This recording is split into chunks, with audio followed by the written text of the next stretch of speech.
everyone. Today we are going to read one chapter from this book called The Comet Seekers. It was a blind purchase on my part. I decided to get it randomly after reading the script on the back, which says that Rosanne and Francois first meet in the snowy, wide expanse of Antarctica, searching for a comet overhead.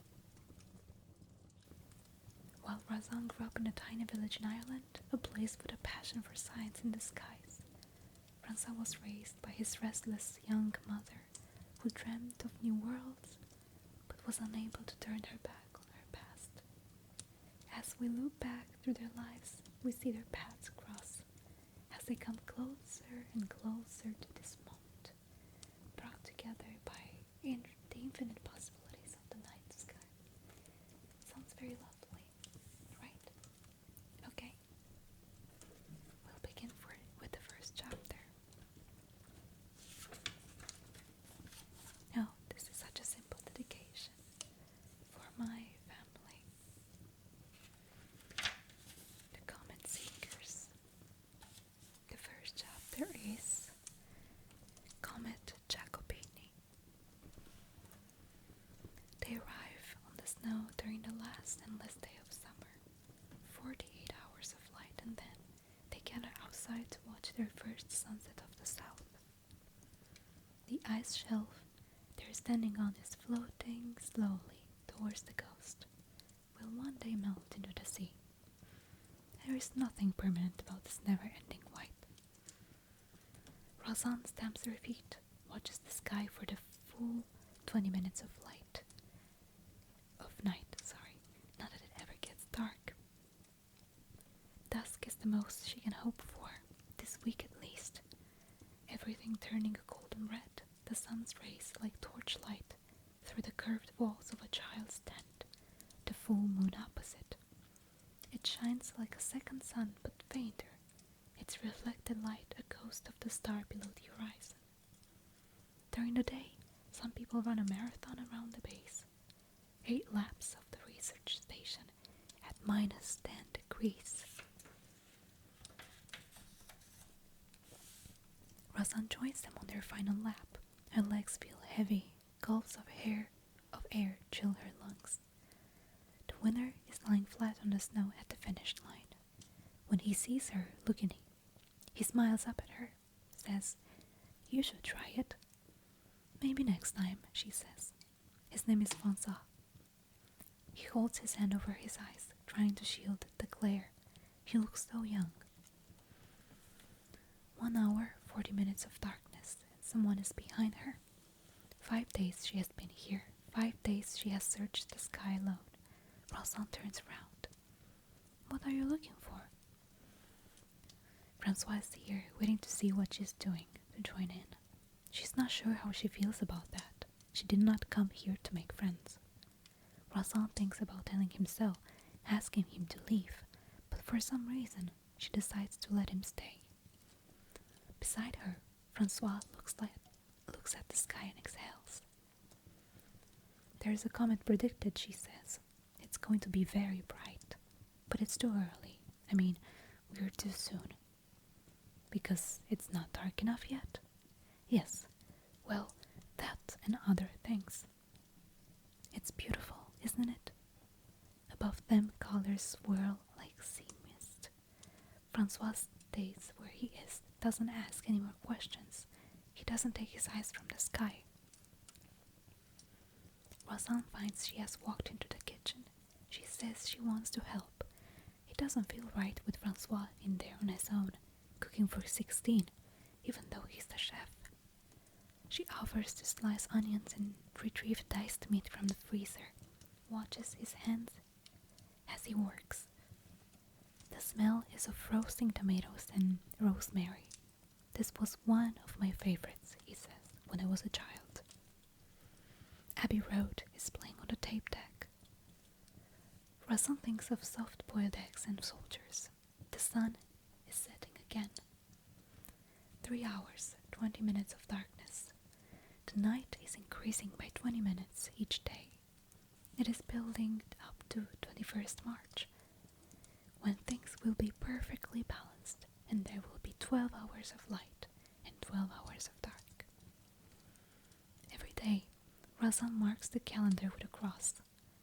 Turning over the page, a photo of lights, traffic, people, noise, the cityscape, a world away. She checks the footnote. It is Cape Town, and underneath Cape Town a day, 3 weeks away, is circled in blue. She stands outside and listens through the muffled layer of her hood to the absolute silence of snow and ice, dust and rock. Sometimes Francois comes outside to stand with her, but she never asks what they will be cooking the next day for dinner. They hear on the radio that a group of sea lions have been spotted off the coast. The research team goes to investigate, Razan and some of the others taking cameras with long lenses, notebooks, and food enough for 2 days. They're not far from the coast, but it still feels like a hike from the base. 4 hours walk in snow boots, pulling the sleigh is not easy. There was training for this job, a series of tests you had to pass: physical, survival, psychological. As they approach the coast, they can see kelp gulls circling. Something must have died. On arrival, they see that something has. One of the sea lions has been killed in a fight of a territory, or perhaps a female. They take photographs, look for any tags from other research teams, keep their distance. The red of its blood seems like the most vivid, most deeply colored thing Razan hasn't seen for years.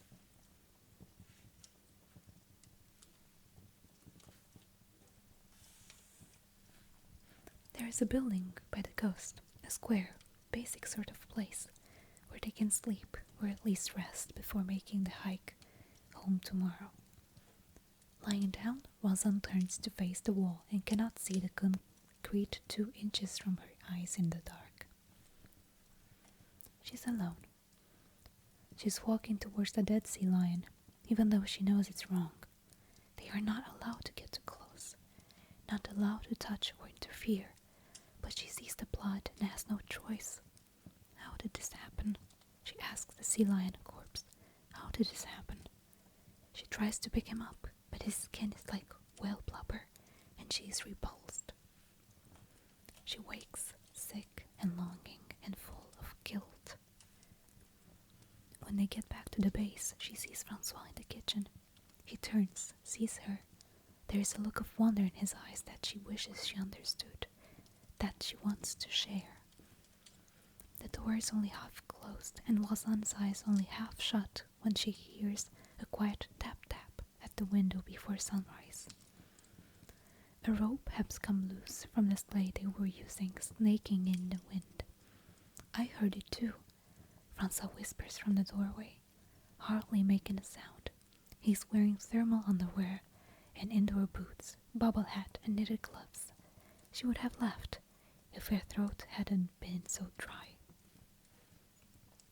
He lies next to her on the bed, and together they listen to the whip of the rope on glass through snow. As the light dawns, she pulls off his hat. Sometimes, late at night, Francois writes to Severine, note paper, balanced on bent knees, head propped up on pillows.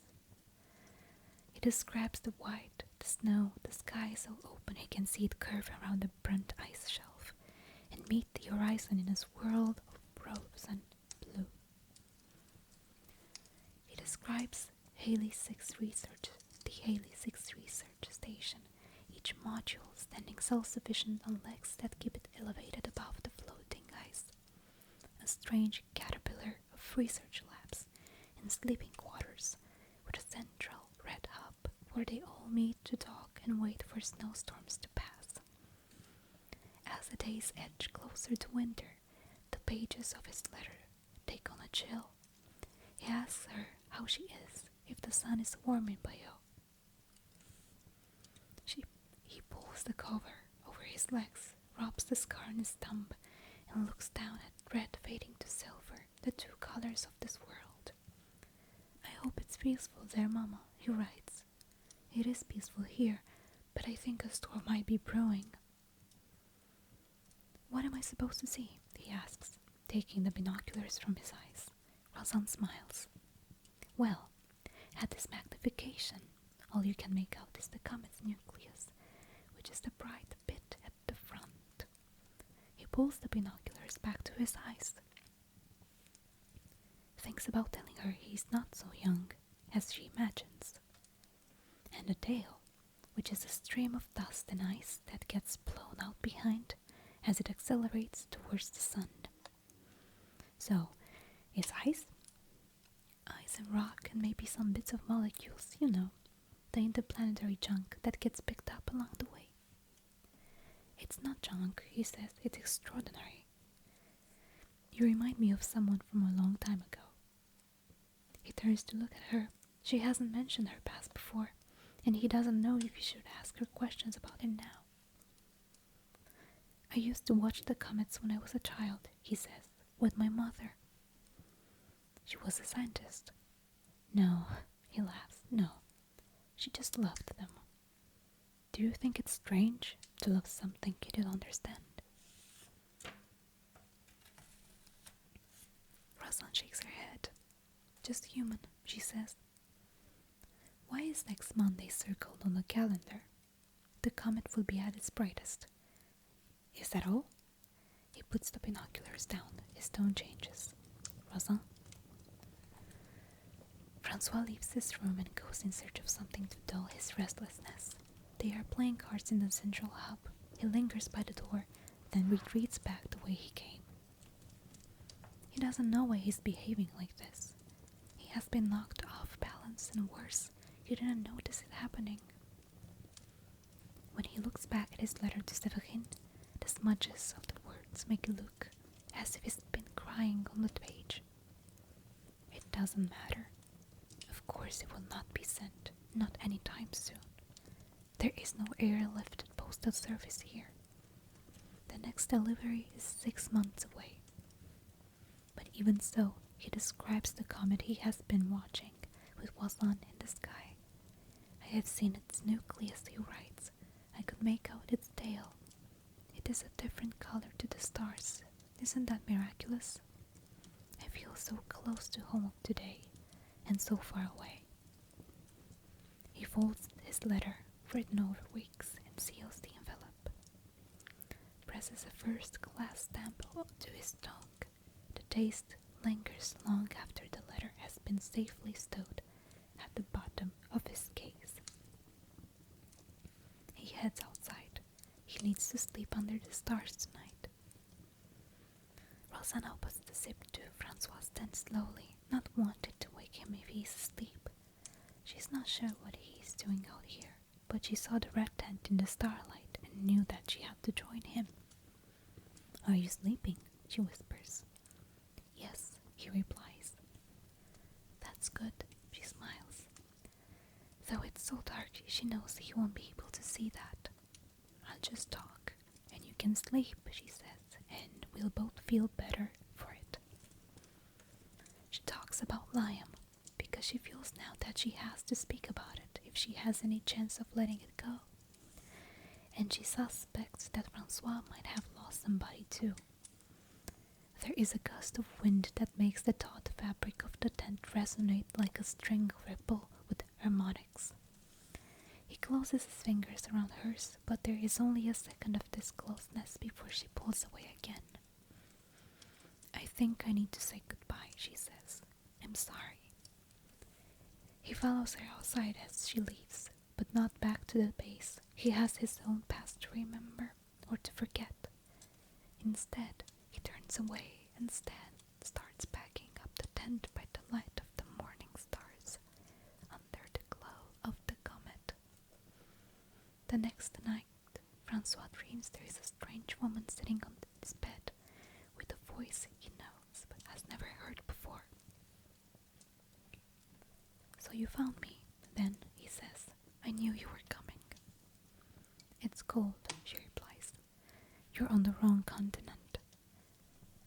Could you take it easy on me, please? He says. I know why you're here. He opens his eyes to an empty, watery room. He blinks. The water in his eyes clears for a second and then returns. He is surprised by the conviction of it.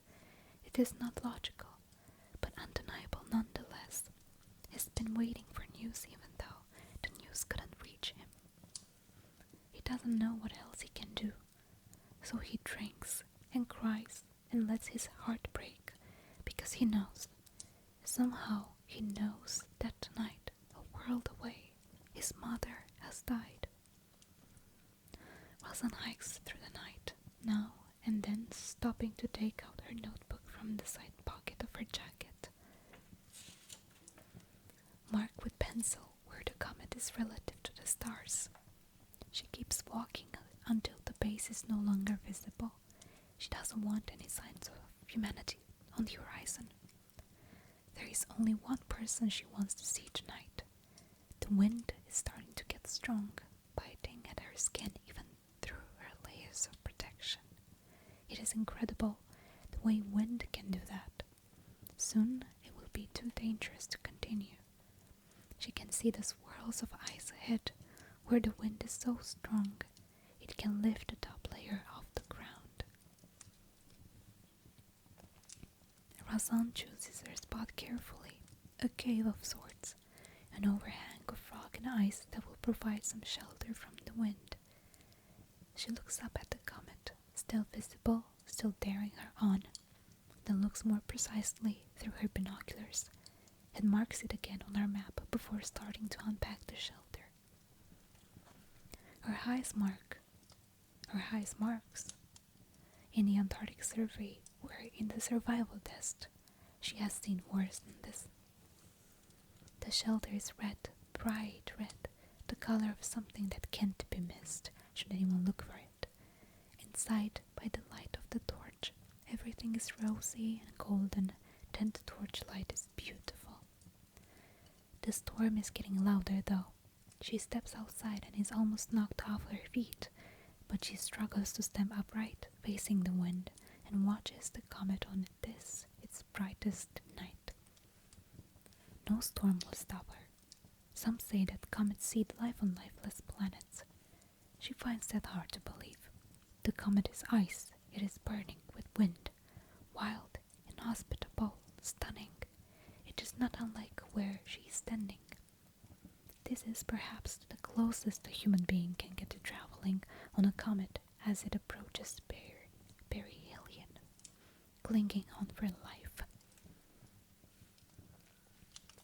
The first time she wakes, she thinks something is trying to get inside. A big shape. A bear? Is pressing against her tent. It takes her a moment to realize it is the snow piling up outside, and there are no bears here. Perhaps there is nothing here. The next time she is back on soft, tent-lined grass, she is wearing pajamas and lying in the open air. Liam is beside her. No, this can't be right. There is no grass on the comet. Wait. She finds the torch, turns on the light. It helps. She wonders if the sun will rise soon. Perhaps Francois will come in the morning and unbury her from all the snow. Perhaps the snow itself will melt as they hurtle through space towards the heat of the sun. Perhaps Liam will come home from wherever he wanted to go. He will have seen enough light and she enough snow, and together they will lie on the farm grass and look up to the comets overhead and pretend like they don't need to breathe, and in secret